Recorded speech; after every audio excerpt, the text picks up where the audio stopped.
Quais são os efeitos do sacramento da penitência? O sacramento da penitência confere a graça santificante que você havia perdido pelo pecado mortal, com a qual são perdoados os pecados mortais e também os veniais, que se confessaram e de que haja arrependimento. Então, é necessário, repito, como já falei nos outros vídeos, a confissão dos pecados graves ou mortais e o arrependimento. Comuta, troca, a pena eterna em temporal. Então, o meu pecado, ele merece uma pena eterna, que é o inferno.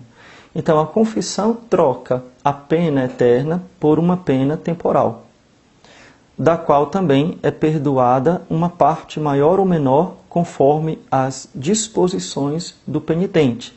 Então, conforme a sua contrição, conforme os seus atos de penitência, esta pena temporal ela é apagada, perdoada. Esta pena temporal que é apagada, perdoada pela penitência que o sacerdote impõe no final da confissão, pela sua vida penitente e também pelas indulgências que você recebe da parte da igreja, né? O perdão das penas temporais.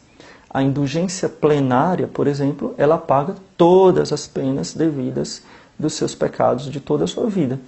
E você recebe essa indulgência plenária, por exemplo, nos jubileus, né? E em algumas outras condições determinadas pela igreja.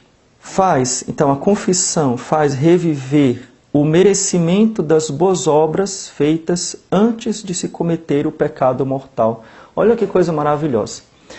Quando você comete um pecado mortal, você morreu para a vida da graça. Então, aquelas boas obras que você fez, obras de caridade, esmolas que você deu, orações, tudo que você fez, morre com um único pecado mortal. Todas as coisas boas que você fez no passado são canceladas pelo pecado mortal, porque é uma quebra da vida da graça. Porém, com a confissão, não só os seus pecados são perdoados, mas todas as boas obras feitas no passado, elas são revividas. Então você recebe de novo o mérito por todas as boas obras que você fez na sua vida passada. A confissão dá também à alma auxílios oportunos para não recair no pecado. Por isso que é muito aconselhável a confissão frequente, mesmo que você não tenha cometido pecados graves.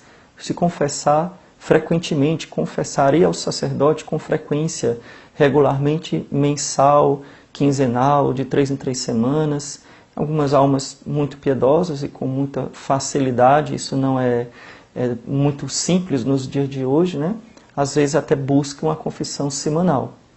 Então, ela nos dá o auxílio, a força de Deus para não cair de novo no pecado. Então, é também uma prevenção, porque existe um aumento da graça. E, por fim, restitui a paz na consciência. Quantas vezes a sua consciência está lhe perturbando, está lhe inquietando, lhe tira a sua paz, porque você sabe que cometeu um pecado grave, ou você sabe que você está cometendo muitos pecados veniais, que você está vivendo de forma muito imperfeita, distante da santidade. Então, a confissão lhe dá essa paz. Você sair do confessionário com a certeza de ter restituído a graça do batismo, com a certeza de ter a sua alma pura de novo, de ter a chance de começar de novo, de poder caminhar para a santidade de novo, de não ter nenhuma marca de pecado no seu coração. Esta paz que só Jesus pode nos dar, o mundo não pode nos dar. Como diz o Senhor no Evangelho, eu vos deixo a paz, eu vos dou a minha paz. Esta paz que o mundo não pode dar, esta paz vos dou. Que o Senhor nos conceda esta paz, esta alegria. O sacramento da confissão também, né, o da penitência, ele, para ser bem feito, é necessário 5 coisas que eu vou ler para você. Primeiro, que eu já falei, apenas um resumo. O exame de consciência, a gente falou em outro vídeo, que eu vou deixar o card aqui. Segundo, a dor de ter ofendido a Deus. Então, a partir do momento que eu reconheço os meus pecados, que eu vejo quais são os meus pecados, eu sinto aquela dor ou contrição. Meu coração de pedra é esmagado. Eu sinto a contrição, a dor de ter ofendido a Deus. Senhor, me arrependo, me dou por ter vos ofendido. Terceiro, muito importante, grave aí, vou deixar escrito aqui, o propósito de nunca mais pecar. Por que que isso é muito importante? É muito estranho você ir para a confissão sem o propósito de deixar o pecado. Essa confissão ela é inválida. É por isso que uma pessoa que era casada na igreja, se separou e se juntou com outra pessoa, casou no civil com outra pessoa, está em estado de pecado grave, ela não pode confessar. Por que que ela não pode confessar? Porque ela não tem a intenção de deixar o pecado. Ela não tem a intenção de se separar do seu esposo entre aspas, né? Da pessoa com quem ela vive, que ela não é casada. Ela não tem intenção, ou talvez não tenha condição, né, vamos falar assim para amenizar mais um pouco, não tem condição de deixar o seu estado de adultério, né, de pecado. A não ser que ela faça um propósito de castidade absoluta, né, de viver como irmãos, com os dois, né, viverem como irmãos. Isso é possível, eu já fui testemunha de casos assim, sei de casais que fizeram este propósito e cumpriram este propósito, né, por um determinado tempo, até que conseguissem solucionar pela nulidade matrimonial e pudessem casar de fato na Igreja Católica ou por outros motivos, enfim, conseguiram viver assim. Isso é um segredo entre a pessoa e o confessor, né, que a gente não pode julgar, né? Então, às vezes você pode até ver alguém que você tem consciência que vive com uma pessoa que não é o marido, aquela pessoa está comungando, né? Retenha o seu julgamento. Pode ser que aquela pessoa esteja vivendo em castidade perfeita, esteja vivendo por orientação do confessor como irmãos, né? Então, mas a gente não tem que estar julgando as atitudes das outras pessoas. Eu estou explicando para você, né? Então, por que é que eu preciso ter o propósito de nunca mais pecar? Vou dar um exemplo aqui também bem simples, bem interessante. Chega uma menina e diz assim, uma jovem, uma mulher, e diz assim: padre, eu usei short. Usar short é pecado, né?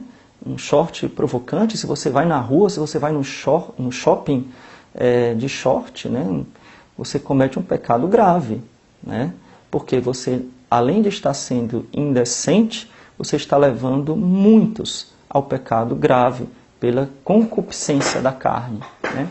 Então, se você chega para o padre e diz: padre, eu pequei porque eu usei short, né, eu saí na rua de short, usei short. É mais grave na rua, né, do que em casa. Em casa também é pecado, né, porque é indecente de qualquer forma.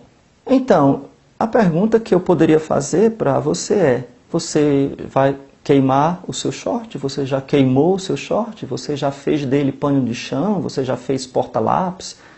Ou você ainda está com ele dentro da gaveta? Porque se você está com ele dentro da gaveta, você não tem o propósito de não mais usá-lo. Portanto, você não tem o arrependimento necessário para receber a absolvição. Entende? O propósito de não mais pecar significa que eu vou tirar aquele meio que me leva ao pecado na medida do possível. Por exemplo, um outro tipo de pecado. Ah, padre, eu recebo muitas imagens imorais pelos meus grupos de WhatsApp.